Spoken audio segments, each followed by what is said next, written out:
ముకుంద వారసత్వం నుంచి పుట్టిన బంగారు అద్భుతం Purvi gold diamonds and silver November 1న కేపీహెచ్బీలో గ్రాండ్ ఓపెనింగ్.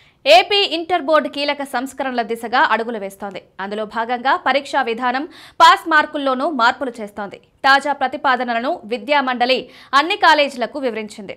రాబోయే పబ్లిక్ పరీక్షల నుంచి కొత్త విధానం అమల్లోకి రానుంది. పరీక్షల నిర్వహణతో పాటుగా పాస్ మార్కులను మార్పు చేస్తుంది. దీంతో విద్యార్థులకు ప్రధాన సబ్జెక్టుల పాస్ మార్కులు ఇక నుంచి తాజా నిర్ణయం మేరకు అమలు కానున్నాయి. ఇంటర్ విద్యలో కీలక మార్పులు జరుగుతున్నాయి. తాజా ప్రతిపాదనల మేరకు ఈ ఏడాది నుంచి గణితం ఒక్కటే సబ్జెక్ట్ ఉంది. ఇప్పటి వరకు 1A, 1B ఉండగా వాటిని ఒక్కటిగా మార్చింది. గతంలో ఒక్కో పేపర్ 75 మార్కుల చొప్పున పరీక్షలు జరిగేవి. ఇప్పుడు ఇంటర్ 2 ఏళ్లు గణితం ఒక్కటే పేపర్గా 100 మార్కుల చొప్పున పరీక్షలు జరుగుతాయి. అందులో 35 మార్కులు సాధిస్తే ఉత్తీర్ణులవుతారు. ఇక బైపీసీలో బాటనీ, జువాలజీని కలిపి బయాలజీగా మార్చారు. ఈ పేపర్ 85 మార్కులకు ఉంటుంది. ఫస్ట్ ఇయర్లో 29 మార్కులు రావాలి. అదే సెకండ్ ఇయర్లో 30 మార్కులు వస్తే ఆ విద్యార్థులు పాస్ అయినట్లు లెక్క.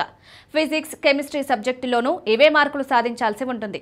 కాగా ఆయా సబ్జెక్టులకు గతంలో 60 మార్కుల చొప్పున పరీక్ష జరుపుతుండగా పాస్ మార్కులు 21గా ఉండేవి. కాగా ప్రస్తుతం 2వ సంవత్సరం చదువుతున్న వారికి, గతంలో ఫెయిల్ అయి పరీక్షలు రాస్తున్న వారికి కొత్త మార్పులు వర్తించవు. మరోవైపు ఈ ఏడాది నుంచి కొత్తగా ఎలెక్టివ్ సబ్జెక్టు విధానం తీసుకొచ్చారు. ఇదే సమయంలో ఏ గ్రూపు విద్యార్థులైనా మొత్తం 24 సబ్జెక్టుల్లో దేనికైనా ఎంపిక చేసుకోవచ్చు. అందువల్ల విద్యార్థులు తీసుకునే సబ్జెక్ట్ ఆధారంగా ఫస్ట్ ఇయర్ మార్కులు మారతాయి. సైన్స్ సబ్జెక్టులైతే 85 మార్కులు, ఆర్ట్స్ సబ్జెక్టులైతే 100 మార్కులు ఉంటాయి. మొత్తంగా 2 ఏళ్లలో 1000 మార్కులకు పరీక్షలు జరుగుతాయి. ఫిజిక్స్, కెమిస్ట్రీ, బయాలజీ విద్యార్థులకు 2 ఏళ్లకు 30 మార్కుల చొప్పున ప్రాక్టికల్స్ ఉంటాయి.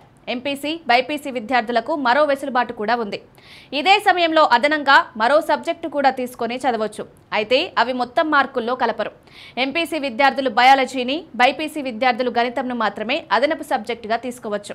ఎలెక్టివ్ సబ్జెక్టు విధానం అమల్లోకి రావడంతో పరీక్షల షెడ్యూల్ పెరిగింది. దీనికి సంబంధించి విద్యా మండలి అధికారులు అన్ని కాలేజీలకు కొత్త విధానంపైన సమాచారం ఇచ్చారు. ఈ మేరకు విద్యార్థులను సిద్ధం చేయాలని సూచించారు. ఇప్పటికే ఇంటర్ పరీక్షల షెడ్యూల్ను ఖరారు చేశారు. దీంతో తాజా మార్పులకు అనుగుణంగా విద్యార్థులు పరీక్షలకు సిద్ధం కావాల్సి ఉంటుంది.